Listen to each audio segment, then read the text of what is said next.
Europe 1 Soir. 19h, 21h, Pierre de Villeneuve. Avec mes camarades de la première heure. Bonsoir Jules Torres. Bonsoir Pierre de Villeneuve. Journaliste politique au JDD. Bonsoir Sébastien Ligné. Bonsoir Pierre. Chef du service politique de Valeurs Actuelles. L'invité d'Europe 1 Soir. Il est député du Nord, président du groupe Horizon à l'Assemblée nationale. Bonsoir Paul Christophe. Bonsoir. Et merci d'être avec nous en direct et à distance, comme Édouard Philippe et comme le semble dire, je viens de le mentionner, tout bas l'Élysée, et en l'absence peut-être d'un vote de confiance à François Bayrou, on partirait sur une dissolution. C'est inéluctable, comme l'a dit Édouard Philippe.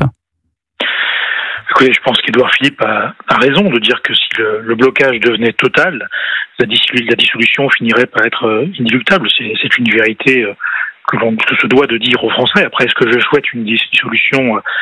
Évidemment non, parce que je pense même qu'elle ne réglerait pas forcément les choses. On pourrait quand même se retrouver de nouveau avec une assemblée coupée en trois, avec les mêmes difficultés. Et donc, je pense d'ailleurs que, sans me tromper, que la majorité des Français ne demandent pas de nouvelles élections tous les 6 mois. Ils demandent qu'on se mette autour de la table et qu'on trouve enfin un compromis pour voter un budget. Oui, une table à laquelle il n'y aura pas beaucoup de participants, ou en tout cas, on l'a vu pour l'instant, la majorité est largement contre cette idée de faire consensus, Paul Christophe.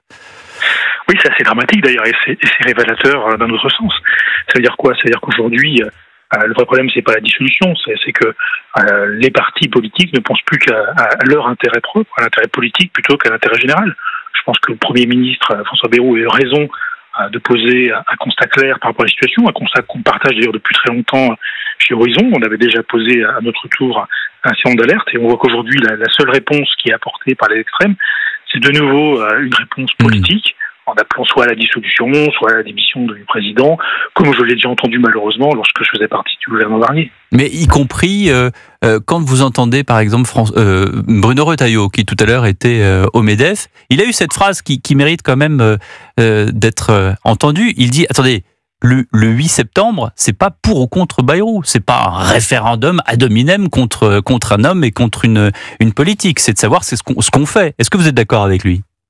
C'est bien ce qu'on a compris, tout à fait. Je pense que le Premier ministre a été clair à la fois lorsqu'il a fait son premier discours pour poser la situation en juillet, puis lorsqu'il a fait son allocution pour évoquer ce qu'il entendait proposer au vote donc le 8 septembre prochain. Ce n'est pas un référendum pour ou contre François Bayrou, c'est bien au-delà. C'est aujourd'hui, est-ce qu'on est d'accord pour se mettre autour de la table, pour travailler à redresser le pays à partir du constat clair qui a été proposé. Et donc cette trajectoire d'économie à 43 milliards d'euros sur lequel nous devrons nous mettre d'accord pour qu'un budget soit voté à la fin de l'année. Sébastien Ligné de Valeurs Actuelles. Oui, le problème n'est-il pas que vous ayez un petit peu fait les choses dans le désordre en réalité ? Est-ce qu'il n'aurait pas fallu d'abord faire ce vote de confiance en partant de ce constat, qui je pense aurait été d'ailleurs partagé par l'ensemble des groupes parlementaires, à l'exception peut-être de la France Insoumise ? C'est-à-dire que oui, en effet, il faut réduire nos dépenses publiques et il faut revoir notre gestion des comptes.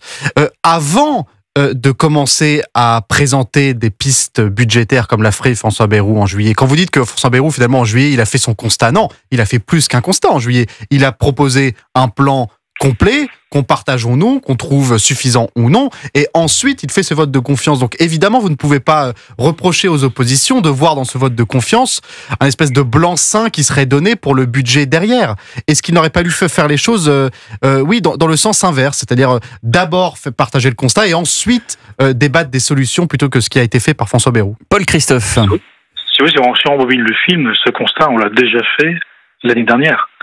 Lorsque Michel Barnier et Jean-Joseph fait partie de son équipe gouvernementale, nous avons proposé un budget, nous étions déjà partis d'un premier constat où il fallait faire des économies de manière conséquente. Je pense que si les oppositions avaient voulu déjà travailler par rapport à ce constat, on aurait déjà pu le mesurer.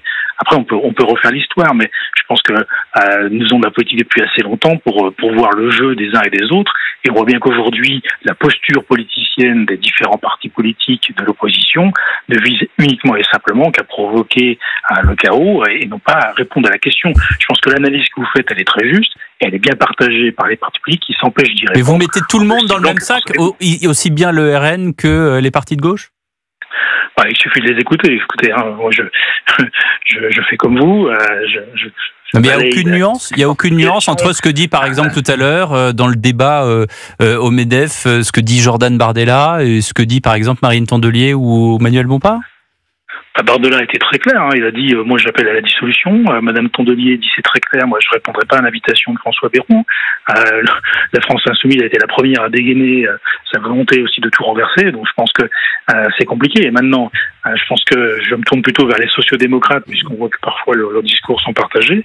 Depuis le début, chez Horizon, nous appelons à travailler tous ensemble, des sociodémocrates jusqu'à la droite républicaine, pour construire un programme. Je pense qu'on se trompe trop en disant qui, mais plutôt quoi. Je pense que si on remonte le fil de l'histoire, on a déjà eu une Assemblée nationale tripartite. Je pense à l'époque où on avait les communistes, le SFIO et le MRP, et ils ont réussi à se mettre d'accord parce qu'ils avaient un programme commun. Ouais.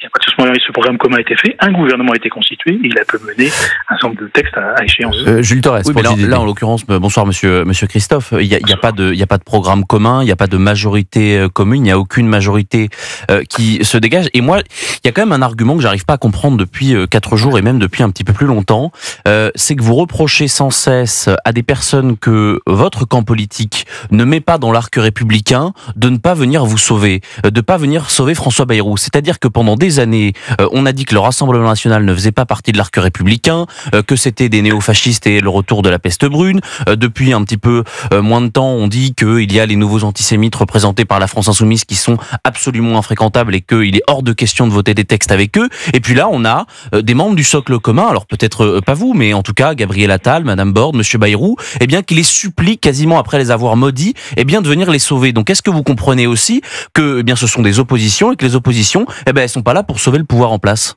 Paul Christophe. Ce que je peux vous dire, c'est qu'il ne s'agit pas de nous sauver, il ne s'agit pas de sauver François Bayrou, il s'agit de sauver notre pays.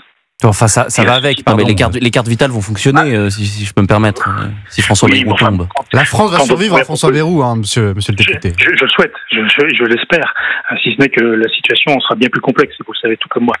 Mais en soi, aujourd'hui, moi je veux bien, mais quand j'entends que la première proposition, c'est de ne pas verser son déco à l'Europe, ça veut dire quitter l'Europe, c'est le Frexit, c'est le retour du fameux Frexit qui avait été mis sous la porte. J'ai pas l'impression que les Anglais se portent beaucoup mieux ces derniers temps. Il y a eu d'autres propositions, monsieur Christophe. Par exemple, Sébastien Ligny. Je pense qu'encore une fois, en caricaturant les propositions des uns et des autres, vous ne faites pas avancer non plus l'idée d'un débat constructif. C'est-à-dire que le RN n'a pas seulement demandé à réduire la participation française de l'Union européenne. Par exemple, une question simple sur la réduction de l'immigration et inclure la question migratoire dans un débat budgétaire. Je pense que c'est un constat et c'est une demande qui est partagée et qui est voulue par une écrasante majorité des Français au-delà du RN. On n'a pas entendu une fois le mot immigration en juillet dernier dans le budget de François Bayrou. Est-ce qu'il n'y a pas aussi un petit peu quand même un mea culpa à faire aussi de votre côté en disant que finalement ce budget il n'était pas suffisant, on n'a pas vu beaucoup de réduction de dépenses, il ne faut pas non plus se voiler la face. François Bayrou ne propose pas de réduire la dépense publique, il propose d'accélérer moins vite les dépenses. C'est quand même pas exactement la même chose. Est-ce qu'il n'y a pas aussi un mea culpa à faire de votre côté? Paul Christophe. On est complètement d'accord, il n'y a même pas de mea culpa à faire. Je renvoie simplement à nos déclarations précédentes, où effectivement on a toujours dit qu'on était d'accord sur le constat, donc sur le diagnostic qui a été proposé par le Premier ministre, et qu'on avait un certain nombre de nuances quant aux solutions qui seraient apportées. C'est bien d'ailleurs tout l'enjeu de la discussion budgétaire qui doit s'enclencher à partir de ce diagnostic. Donc ne nous trompons pas d'objectif, je pense qu'on est raccord avec ce que vous dites. Quant à l'immigration, on n'a jamais dit que c'était pas un sujet. D'ailleurs, on a participé au vote à une loi immigration il n'y a pas si longtemps que ça. Et on voit bien même que d'autres pays, comme l'Italie d'ailleurs, a fait appel aujourd'hui à l'immigration pour pallier justement à un problème qui n'a pas évoqué aujourd'hui, qui est le problème démographique de la France. Mais en termes d'immigration, si je puis me permettre, tout le monde dans le socle commun n'est pas d'accord. Ici même, dans ce studio, avant les grandes vacances d'été, le député Éric Woerth nous disait que l'immigration, ça ne coûtait rien, ça coûtait zéro. Ça avait été repris par tous les réseaux sociaux parce que j'avoue que quand on était ici même avec Louis de Ragnel et d'autres chroniqueurs, on est un peu tombé de notre chaise, sachant très bien que l'immigration, que ce soit les centres de rétention, que ce soit les raccompagnements, que ce soit les frais de justice, etc., évidemment, ça coûte quelque chose et que c'est chiffré.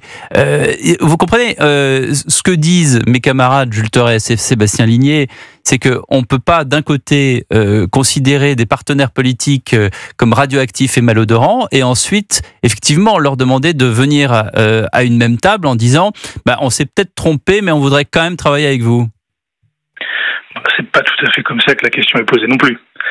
Aujourd'hui la question qui est posée c'est est-ce qu'on partage déjà le diagnostic.